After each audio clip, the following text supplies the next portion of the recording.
Oggi un interessante convegno dal tema coltivare e custodire la biodiversità vegetale siciliana valorizzandola, proprio qui ad Agrigento. Ecco, gli obiettivi di questo convegno e le finalità quali sono? Ma le finalità è perseguire un po' la terza missione dell'Università di Catania. Sapete che l'Università ha tre missioni, quella della didattica principale, della ricerca e dei contatti e del trasferimento dell'innovazione al territorio.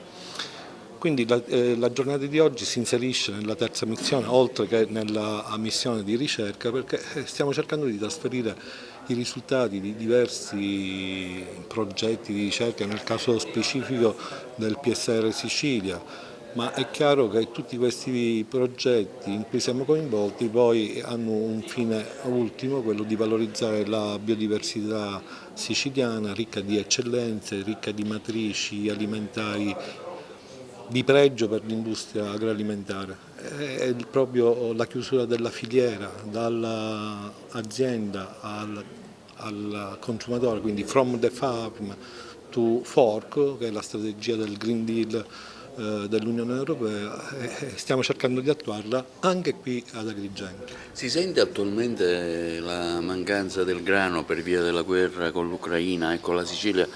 Qual è lo stato nel settore, insomma? Io mi occupo più di ortaggi, però è chiaro che il grano è un alimento base e si sente crisi del settore. È chiaro che dovremmo abituarci a fare sistema nazionale in modo da utilizzare le terre che possono essere utilizzate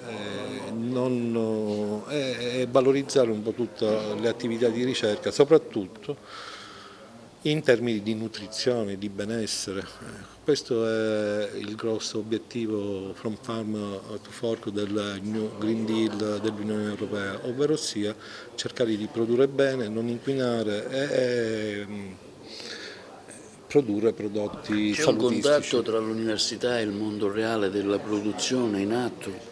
Sì, qui ad Agrigento siamo coinvolti con Fondazione Seminari del Futuro, con Terre del Barona, dove proprio per seguire un po' queste finalità che precedentemente dicevo, stiamo cercando di valutare diversi materiali siciliani ortivi con i metodi di agricoltura biologica in modo da avere finalmente gli agricoltori custodi capaci di produrre il seme e avviare la filiera. Sul biologico c'è la nuova direttiva europea 848 del 2018 recepita recentemente anche dal nostro Parlamento, e quindi c'è un problema di avviare i cicli culturali proprio con le sementi e quindi materiali genetici specifici per l'agricoltura biologica.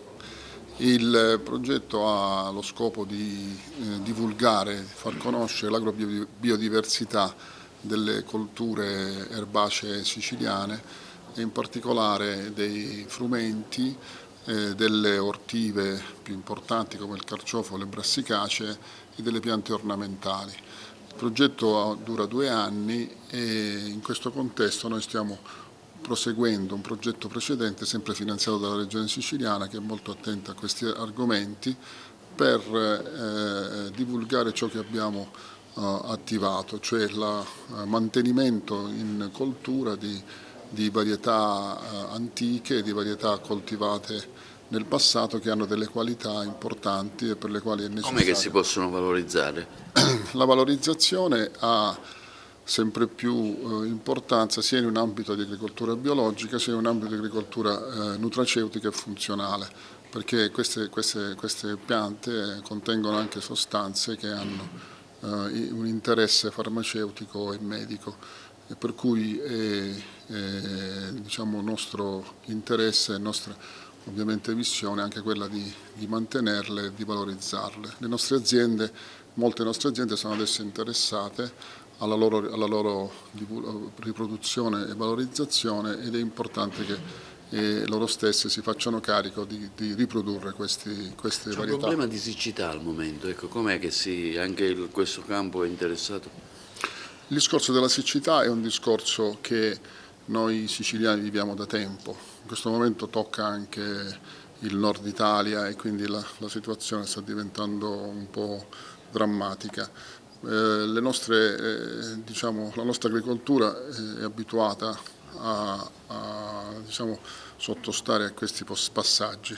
Bisogna dire che l'adattamento a questi cambiamenti climatici passa anche con la valorizzazione di varietà e di germoplasma del passato che possiamo recuperare e valorizzare. Ecco, oggi c'è anche una rappresentanza dell'Erasmus che viene dal Libano qui ad Agrigento per seguire questa iniziativa. Ecco, parliamone.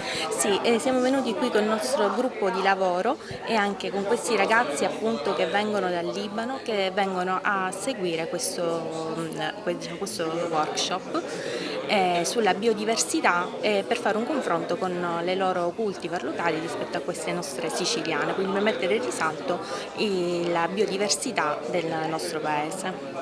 Quindi diciamo ha uno scopo anche per la loro economia chiaramente. Sì, per far conoscere i nostri prodotti e anche per loro, per poterli poi studiare, metterli a confronto con i loro materiali che nei loro campi.